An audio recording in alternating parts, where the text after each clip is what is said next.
আসসালামু আলাইকুম, তোমাদের সকলকে স্বাগতম। আমি মোহাম্মদ শহীদুল ইসলাম, শহীদ সোহরাওয়ার্দী মেডিকেল কলেজে চতুর্থ বর্ষে আছি।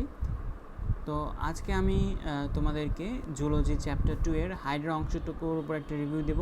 তোমরা কিভাবে এই চ্যাপ্টারটুকু পড়বা, কিভাবে পড়লে তোমাদের এইচতে ক খ গ ঘ যা আছে সব কিছু কমন আসবে এমসিকিউ সহ। তো চলো আমরা শুরু করি। দেখো, ফার্স্ট এই অংশটুকু হচ্ছে পুরোটাই কি এমসিকিউ এর জন্য।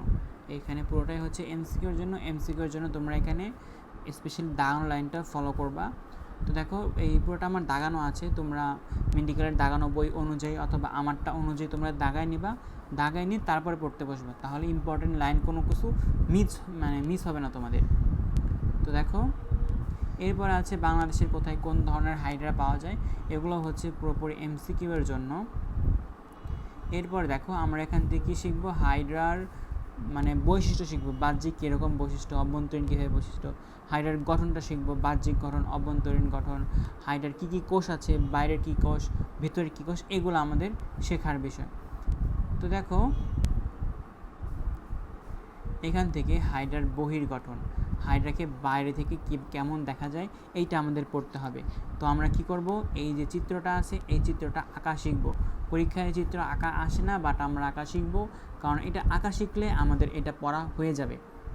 তো দেখো, হাইড্রার কী থাকে, হাইপোস্টোম, দেহকাণ্ডর ভিতরে কী কী থাকে, তারপরে পদচক্রিতে কী কী থাকে, এগুলো আমরা শিখব। তো এটা ভালো মতো শিখতে হবে, আমাদের গ নাম্বারে আসতে পারে। এরপর দেখো, হাইড্রাকে কেন ডিপ্লোব্লাস্টিক কোষ বলা হয় বা প্রাণী বলা হয়, কারণ এর দুইটা কোষের স্তর রয়েছে, একটা হচ্ছে এন্ডোডার্মিস, একটা হচ্ছে কি এক্টোডার্মিস। তো এন্ডোডার্মিসকে বলা হয় কি গ্যাস্ট্রোডার্মিস, আর এক্টোডার্মিসকে বলা হয় কি এপিডার্মিস। আর এই দুইটার মাঝখানে কি থাকে, একটা সিলেন্টেরন গহ্বর থাকে, তো এইটা আসে।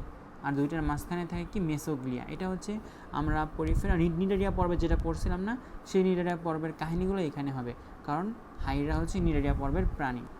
এরপরে দেখো, আমাদের যেটা জানতে হবে, এই যে কোষগুলো আছে না, এই কোষগুলো আমাদের জানতে হবে যে কোথায় কোন কোষগুলো আছে। এই কোষগুলো যদি জানো তাহলে পড়াটা অনেক কিছু তোমার ইজি হয়ে যাবে, কারণ এই কোষগুলো থেকেই হাইড্রার গঠন পড়ব, হাইড্রার যে বিভিন্ন কোষ আছে এইসব কোষের শ্রমবন্টন পড়ব, একটা থেকেই অনেকগুলো আমাদের পড়া হয়ে যাবে। তো দেখো, বাইরে কী বহিঃস্তরে কী কী কোষ থাকে, অন্তঃস্তরে কী কোষ থাকে। তো দেখো, এইখানে যে প্রথম যে 7টা আছে, এই 7টা হচ্ছে কি আমাদের এপিডার্মিস, হাইড্রার এপিডার্মিসে কী কোষ আছে। মেসোগ্লিয়াতে কোনো কোষ থাকে না, কারণ এটা অকোষীয় স্তর। এরপরে গ্যাস্ট্রোডার্মিসে কী কী কোষ থাকে সেগুলো আছে। তো দেখো, তোমাদেরকে আমি একটু ইজিলি একটু দেখাই দিই। দেখো, 3টা জিনিস, পেশি আবরণী কোষ, জনন কোষ, নিউরোসাইট কোষ। এই কোষগুলো বাইরে থাকে। কেন বাইরে থাকে? কারণ পেশি আবরণী কোষ পেশি বা মাংসর একটা আবরণ তৈরি করে, যেটা বাইরে প্রয়োজন। জনন কোষ শুক্রাণু ডিম্বাণু বাইরে ছাড়া প্রয়োজন। নিউরোসাইট শত্রু থেকে আক্রমণ রক্ষা করার জন্য বা শিকার গ্রহণ করার জন্য নিউরোসাইটকে বাইরে থাকতে হবে, সেজন্য এগুলো ইম্পর্টেন্ট। আর ভিতরেরগুলা এই যে গ্যাস্ট্রোডার্মিসে কেন এগুলো দিছে, পুষ্টিকোষ খাবার শোষণ করবে, গ্রন্থিকোষ বিভিন্ন জিনিস ক্ষরণ করবে, ইন্টারস্টিশিয়াল কোষ কোন কোষ নষ্ট হয়ে গেলে সেটা নিজে নিজে তৈরি করে দিবে, তারপর সংবেদী কোষ সংবেদনা নিবে, আর স্নায়ু কোষ ভিতরে যত কিছু স্নায়ু আছে যা কিছু হবে সব কিছুকে কী করবে, সে মস্তিষ্কে পরিবহন করবে। তো এটা হচ্ছে কি, এটা হচ্ছে কোথায় কোন কোষ থাকে, তো সেগুলোই এখন এইখানে বিস্তারিতভাবে দিছে। তোমরা এইগুলো কী করবা, ভালো মতো রিডিং পড়বা, কাজগুলো ভালো মতো পড়বা। সামনের দিকে ছক আছে, আমরা ছকটা মুখস্থ করব, আর এখান থেকে দাগানো লাইনগুলো বারবার ভালো মতো পড়ব। দেখো, এই যে এরপরে ইম্পর্টেন্ট যেটা এখানে, এই যে এই চিত্রটা আঁকা শিখতে হবে, এটা আমাদের আঁকাই শিখতে হবে, কারণ এটা গ নাম্বারে আসে। তিনি আদর্শ নিউরোসাইটের গঠন, নিউরোসাইটে কী কী থাকে, আবরণ থাকে, নেমাটোসিস্ট থাকে, অপারকুলাম থাকে, নিউরোসিল থাকে, ল্যাসো থাকে, এগুলো সব এটার ভিতরে দেওয়া আছে। এই চিত্রটা শিখবো আর এই ভিতরের পড়াগুলো শিখবো, তাহলে আমাদের হয়ে যাবে। এরপর নেমাটোসিস্টের প্রকারভেদ, এইটা আমাদের আসে যে এই যে নেমাটোসিস্ট আছে কী কী ধরনের আছে, এইটার মনে করো গঠনের উপর ভিত্তি করে, কাজের উপর ভিত্তি করে 4টা ভাগে ভাগ করা হয়েছে। তাহলে কয়টা ভাগ? 4টা ভাগ। 4টা ভাগের 4টা নাম, 4টা কাজ, এগুলো পড়লেই শেষ। আর চিত্রগুলো দেখে নিবা, তাহলে পড়াটা ইজি হবে। এরপর দেখো, এইগুলা ব্যবহার করে সে কীভাবে খাবারটা নেয়, বা কীভাবে সে পশুটাকে, বা পশু না, কীভাবে সে অন্য প্রাণীকে মারে এবং ভক্ষণ করে, সেসব প্রক্রিয়া এখানে বলা আছে। তো এটা আমাদের পড়তে হবে এখান থেকে।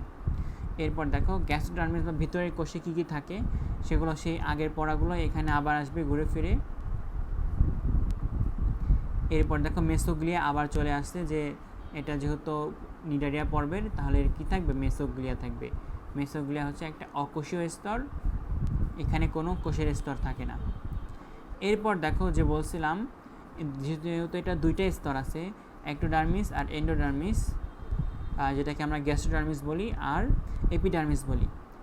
তো দেখো এই দুইটার মাঝখানে কি থাকে, এইখানে একটা থাকে হচ্ছে গ্যাস্ট্রোভাস্কুলার গহ্বর। গ্যাস্ট্রোভাস্কুলার কেন বলে অথবা পরিপাক সংবহন কেন বলে, কারণ এখানে খাবারটা বাইরে থেকে নিয়ে এসে এই ফাঁকা জায়গায় রাখে, খাবারটা বহিঃপরিপাক হয়। তারপর দেখো আবার এখান থেকে কী হয়, পানি ভিতরে ঢুকে আবার পানি ভিতর দিক দিয়ে বের হয়ে যায় এই পরিপাক সংবহন গহ্বরে। এজন্য এটাকে আমরা কি বলি, পরিপাক গহ্বর, সংবহন গহ্বর, পরিপাক সংবহন গহ্বর বা ব্লাইন্ড গাটও বলা হয়। এই যে এইটার কথা বলতেছিলাম আমাদের, এইটা আমাদের অনেক বেশি ইম্পর্টেন্ট। এটা হচ্ছে এপিডার্মিসের কোষের কাজ, এটা হচ্ছে কি গ্যাস্ট্রোডার্মিসের কোষের কাজ।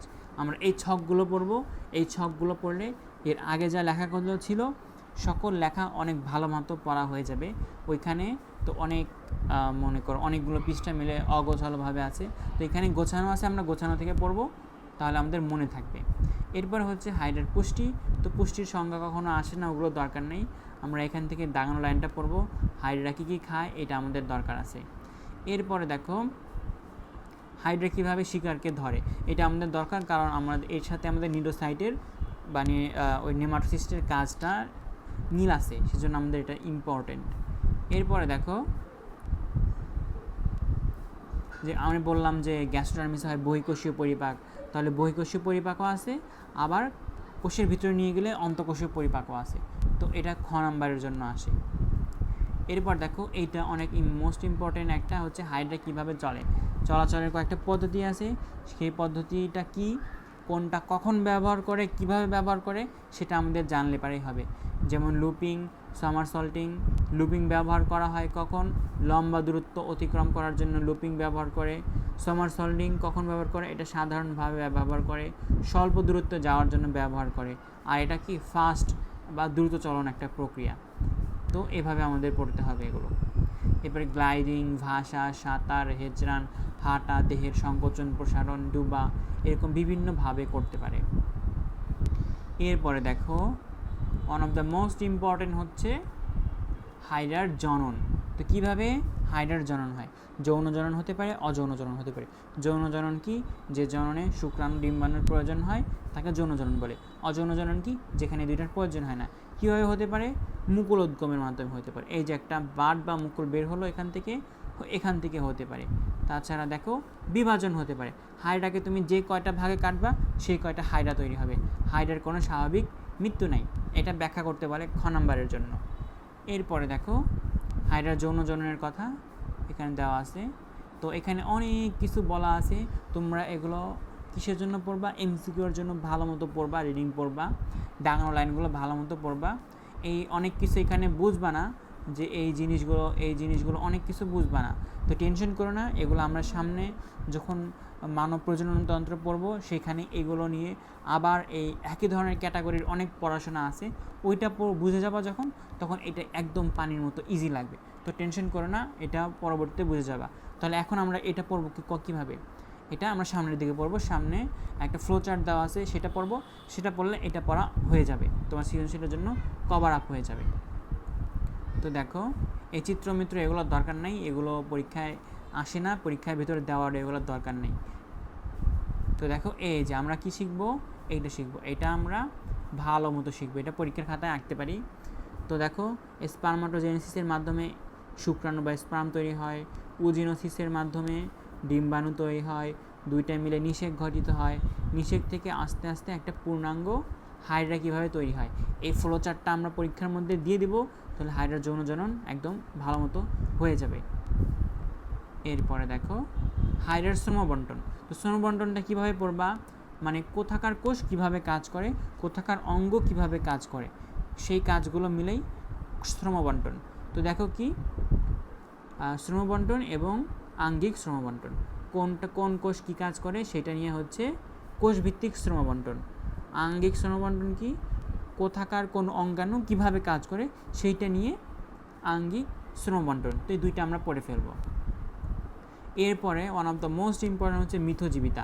মিথজীবিতা বা সিম্বায়োসিস কি, দুইটা প্রাণী একই সাথে থাকবে, একজন আরেকজনের উপকার করবে, একজন আরেকজনের কোনো অপকার করবে না, এটাই হচ্ছে কি মিথজীবিতা।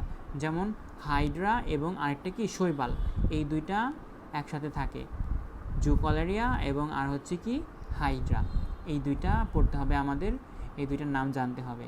তাহলে কিভাবে শৈবাল কিভাবে হাইড্রার উপকার করে, হাইড্রা কিভাবে শৈবালের উপকার করে, এই দুইটা আমাদের ভালো মতো শিখতে হবে।